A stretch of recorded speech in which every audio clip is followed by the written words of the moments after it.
जय जगन्नाथ फ्रेंड्स आज यह भिडियो आपण मानी आसी जाइए एक बहुत बड़ अपडेट ओडिशा सरकार पक्षर प्री मैट्रिक और post matric scholarship 2026-27 official notification जारी करा जाइछि। तो यह भिडियो में मुझे संपूर्ण स्टेप बाय स्टेप बुझाइबी किए आवेदन करें क्यों क्यों कैटेगरी आवेदन करें क्यों सब डॉक्यूमेंट्स लगे और केते टंका स्कॉलरशिप मिलिबो आवेदन शेष तारीख केबे रहुछि। तो से भिडियोटी को बिना स्किप कर शेष पर्यंत निहाती भाव में देखंतु। एही प्रेस रे अनुसूचित जनजाति और अनुसूचित जाति उन्नयन एवं संख्यालघु संप्रदाय और पछुआ वर्ग कल्याण विभाग तरफ जारी करा जाइछि, जोटा कि आपण माने कहउचंती ST SC and MBC development department.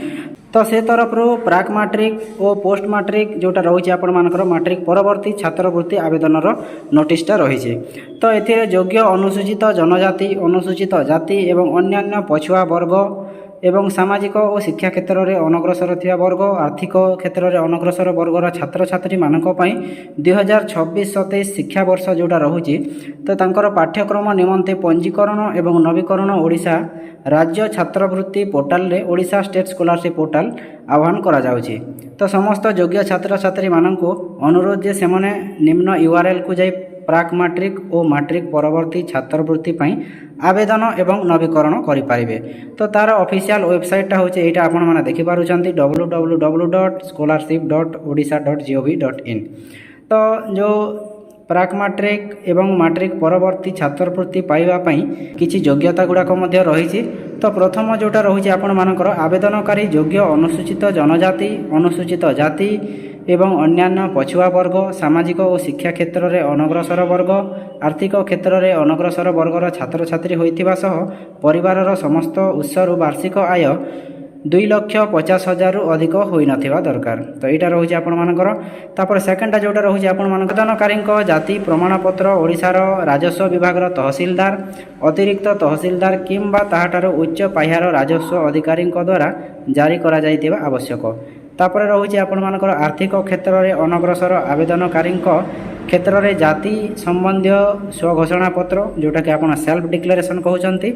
तो ओडिशा राज्य छात्रवृत्ति पोर्टाल रे अपलोड करने आवश्यक। तापर जोटा रही मैट्रिक परवर्ती छात्रवृत्ति आवेदन करुथिबा अन्यान्य पछुआ वर्ग सामाजिक और शिक्षा क्षेत्र में अनग्रसर वर्ग आर्थिक क्षेत्र में अनग्रसर वर्गर छात्र छात्री माने योग्यतामूलक एवं परवर्ती वर्षर परीक्षा मानकर अति कम 50% नंबर उत्तीर्ण होइतिबा आवश्यक। तापर अछि ऑनलाइन आवेदन पई निर्धारित समय सारणी मध्ये रही। तो दरखास्त आवेदन निमंते पोर्टाल खोलिबा तारीख रहुछि आपण मानकर जुलाई 29 तारीख 2026। तापर रहुछि आपण मानकर ऑनलाइन आवेदन करिबा निमंते शेष तारीख तार डेट रहुछि 29/9/2026 माने आपण मानकर सेप्टेम्बर 29। तापर रहुछि आपण मानकर अनुष्ठान द्वारा आवेदन जांचर शेष तारीख रहुछि आपण मानकर 9/10/2026 माने अक्टोबर 9 तारीख रहुछि यार लास्ट डेट। तापर रहुछि आपण मानकर जिला एवं ब्लॉक सहरांचल स्थानीय संस्था कर्तृपक्षों द्वारा अनुमोदन शेष तारीख 9/11/2026 माने आपण मानकर नवेम्बर 9 तारीख रहुछि यार लास्ट डेट। फ्रेंड्स एटा रहुछि आपण मानकर Odisha state scholarship portal official website. तो आमे सेठी प्रेस रिलीज रे देखिथिले। तो एठी आपण डिटेल्स रे देखि नेबा pre matric and post matric scholarship. तो डिटेल्स रे आमे जदि देखि नेबा तो एठी आपण माने देखि पारुछंती ST and SC and MBC welfare department academic session 2026-27। तो एठी आपण मानकर कैटेगरी रहुछि एसटी एससी ओबीसी एवं एससीबीसी ईबीसी रहुछि। तो इम्पोर्टेंट डॉक्यूमेंट्स गुड़ाक ये कौन रही देखि नियंतु। तो इम्पोर्टेंट डॉक्यूमेंट्स गुड़ाक रही आपण मानकर ये देखिपे caste certificate income certificate of the guardians और पेरेंट्स तापर copy of students Aadhaar mobile number linked with the Aadhaar students आधार।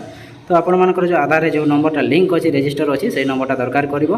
तापर एटी गोटे आपण मानकर कंडीशन गुड़ाक रही कौन पेरेंट्स इनकम रही guardian annual income from all sources shall not exceed 2,50,000 जोटा लिखाई।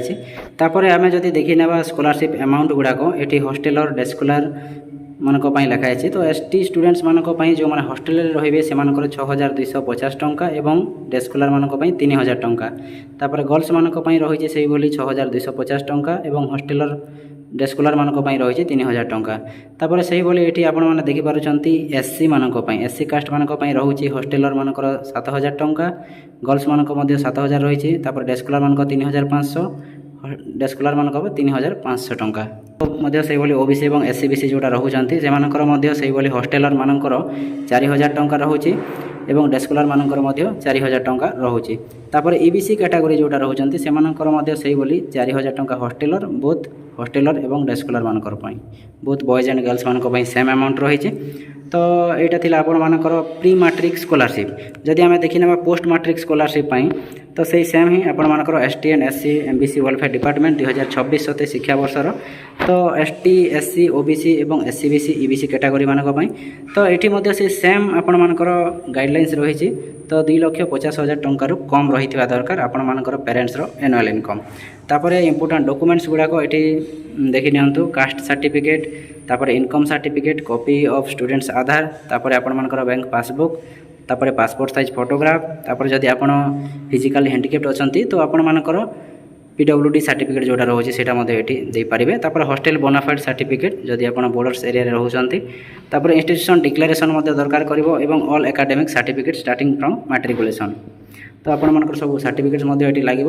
ତ ଏଠି ଯଦି ଆମେ ସ୍କଲାରସିପ୍ ଆମାଉଣ୍ଟ ଦେଖିନେବା ତ ସ୍କଲାରସିପ୍ ଆମାଉଣ୍ଟ ରହୁଛି ST ମାନଙ୍କ ପାଇଁ ରହୁଛି annual academic maintenance allowance as per grouping of the course mention in guidelines. ଆପଣମାନଙ୍କର ଯେଉଁ ଡିଫରେଣ୍ଟ କୋର୍ସେସ୍ ଗୁଡ଼ାକ ରହୁଛି ସେ କୋର୍ସ ହିସାବରେ ଆପଣମାନଙ୍କର पेमेंट गुड़ाक आप स्कॉलरशिप अमाउंट गुड़ाक मिलଯିବ।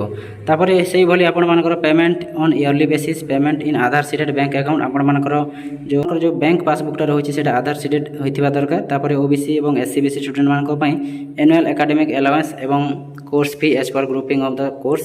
तो आपनकर डिफरेंट कोर्स पई डिफरेंट आपनकर स्कॉलरशिप अमाउंट गुड़ाक रही है।